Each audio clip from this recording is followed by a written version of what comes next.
जरा मेरी इस अलमारी को तो देखो, इसमें कम से कम 1000 पोशाकें होंगी, लाल, नीली, हरी, सुनहरी। लेकिन कल मेरे राज्याभिषेक के लिए मुझे इनमें से एक भी सही नहीं लग रही है। राजकुमारी इनाया, ये सभी पोशाकें बहुत ही खूबसूरत हैं। जरा इस गुलाबी वाली को देखिए, जिसे आपने पिछले वसंत उत्सव में पहना था। ये कितनी प्यारी है। हाँ क्यों, वो बहुत सुंदर है, लेकिन तुम समझ नहीं रही हो। कल मैं सिर्फ एक राजकुमारी नहीं रहूंगी, कल मैं इस पूरे जादुई लोक की महारानी बनने वाली हूँ। मुझे कुछ ऐसा चाहिए जो मेरी इस नई जिम्मेदारी को दर्शाए, जो खास हो। मैं समझ रही हूँ, आपको कुछ ऐसा चाहिए जो सिर्फ सुंदर ना हो, बल्कि जादुई भी हो। एक ऐसी पोशाक जिसे देखकर पूरे राज्य की परियों को अपनी नई रानी पर गर्व हो। बिल्कुल सही। मेरी माँ महारानी ऑरेलिया ने अपने राज्याभिषेक पर जो पोशाक पहनी थी, वो सूरज की पहली किरण से बुनी गई थी। मैं उनकी तरह ही कुछ अद्भुत पहनना चाहती हूँ, लेकिन मेरे पास समय बहुत कम है। आप चिंता मत कीजिए राजकुमारी इनाया। क्या आपने सिएरा के बारे में सुना है? वो हमारे परीलोक की सबसे बेहतरीन वस्त्र परी है। उसका जादू और उसकी कलाकारी के चर्चे तो दूर दूर तक हैं। सिएरा? हाँ, मैंने उसका नाम सुना है। कहते हैं कि वो हवा और पानी से भी कपड़े बुन सकती है। क्या वो एक दिन में मेरी पोशाक तैयार कर पाएगी? मुझे पूरा यकीन है कि वो कर लेगी। मैं अभी जाकर उसे राजमहल में बुला लाती हूँ। धन्यवाद क्योन, तुम मेरी सबसे अच्छी सहेली हो। जल्दी जाना।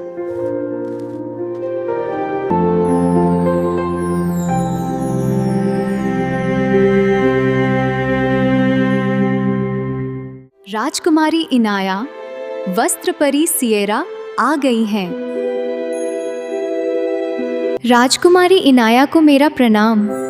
मुझे यहाँ बुलाकर आपने मुझे बहुत सम्मान दिया है। सिएरा, तुम्हारा स्वागत है।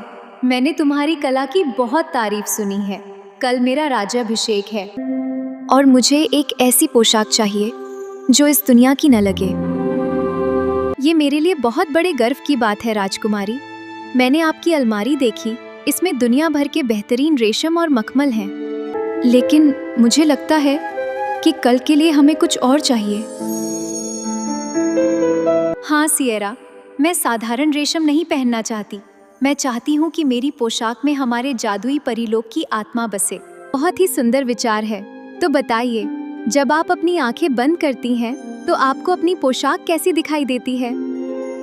जब मैं आंखें बंद करती हूँ तो मुझे एक ऐसी पोशाक दिखती है जिसका रंग रात के आकाश जैसा गहरा नीला हो, लेकिन उसमें भोर के समय की सुनहरी चमक भी हो। गहरा नीला और सुनहरा, बहुत खूब। और उसका कपड़ा कैसा होना चाहिए? वो इतना हल्का होना चाहिए जैसे मैं बादलों पर चल रही हूँ। जब मैं चलूं तो उसमें से हल्की हल्की फूलों की खुशबू आनी चाहिए। मैं समझ गई राजकुमारी, हमें इसके लिए बहुत खास जादुई चीजों की जरूरत पड़ेगी। मैं इसके धागे गोधूली बेला की हवा से बुनूंगी। क्या ऐसा हो सकता है? हवा से धागे? बिल्कुल राजकुमारी, मेरी जादुई सुई कुछ भी सिल सकती है। और चमक के लिए क्या हम उसमें असली तारों की धूल का इस्तेमाल करें? तारों की धूल, ये तो बहुत ही अद्भुत होगा। लेकिन सिएरा, कल सुबह तक ये सब कैसे होगा? आप मुझ पर भरोसा रखिए। मेरा सहायक पिप्पल सबसे तेज उड़ने वाला बौना है। वो अभी जाकर सारी सामग्री ले आए। मुझे बस आपके नाप की जरूरत है।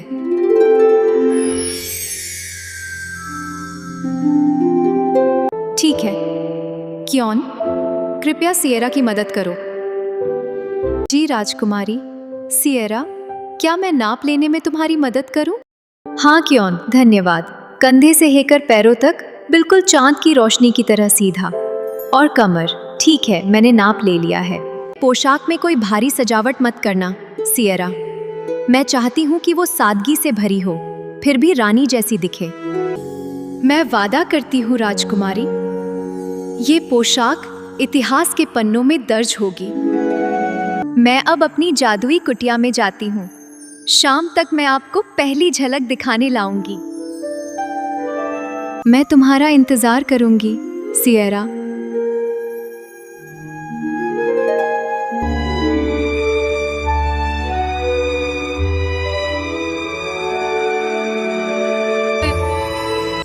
पिप्पल, ओ पिप्पल, जल्दी आओ, हमारे पास बिल्कुल समय नहीं है।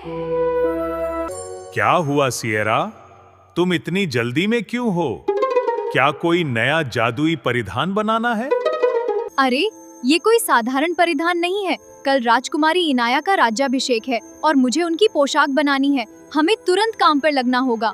राज्याभिषेक? ये तो बहुत बड़ा काम है। मुझे बताओ, मुझे क्या क्या लाना है? ध्यान से सुनो पिप्पल।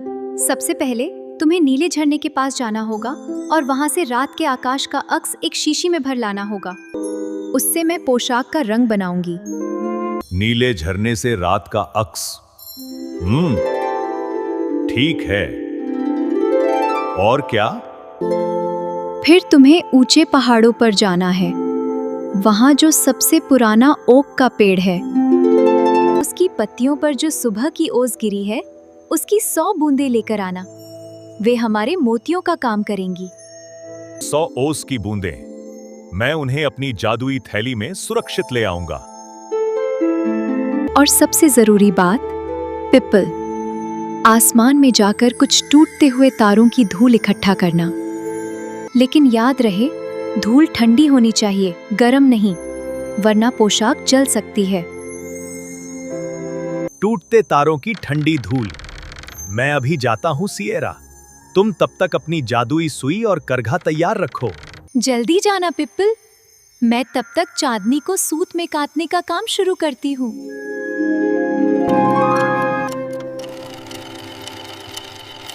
कुछ घंटों बाद सिएरा, मैं आ गया।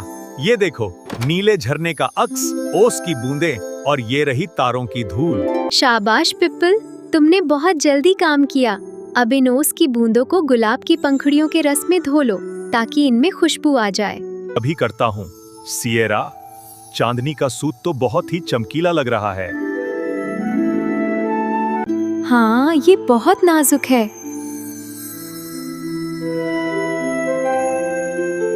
ये खो। अब मैं इसमें आकाश का रंग मिला रही हूँ। देखो।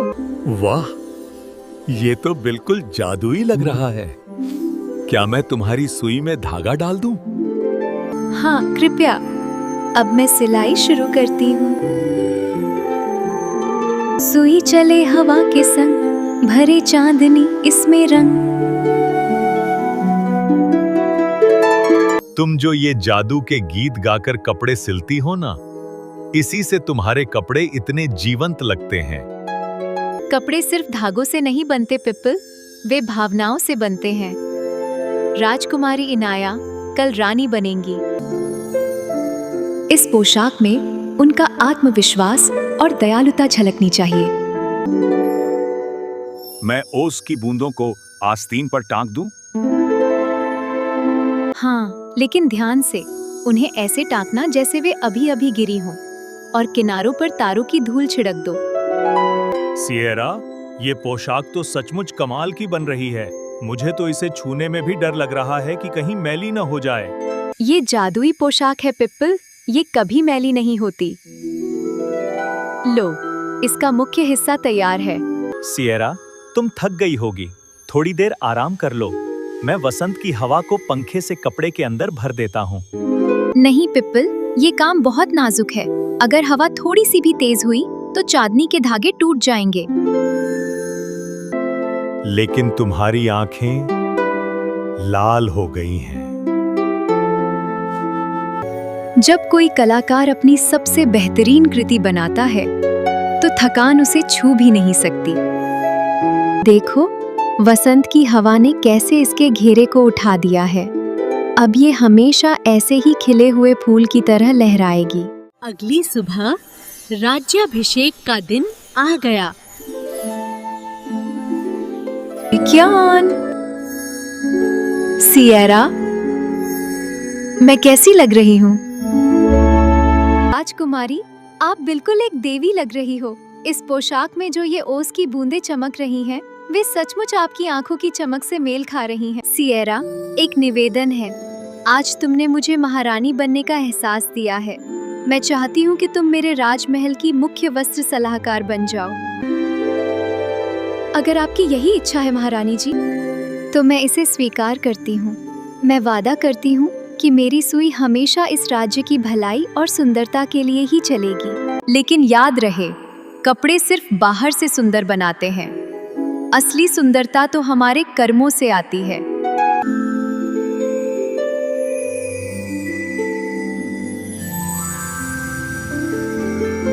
क्यों? जरा मेरी इस अलमारी को तो देखो, इसमें कम से कम 1000 पोशाकें होंगी। महाराज, क्यों?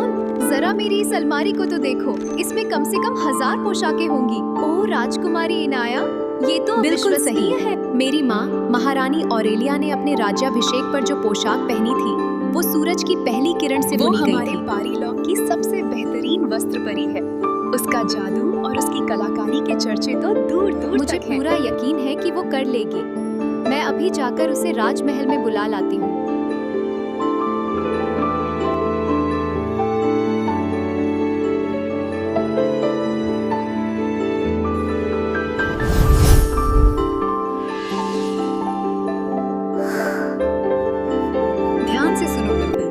सबसे पहले तुम्हें नीले झरने के पास जाना होगा और वहाँ से रात के आकाश का अक्स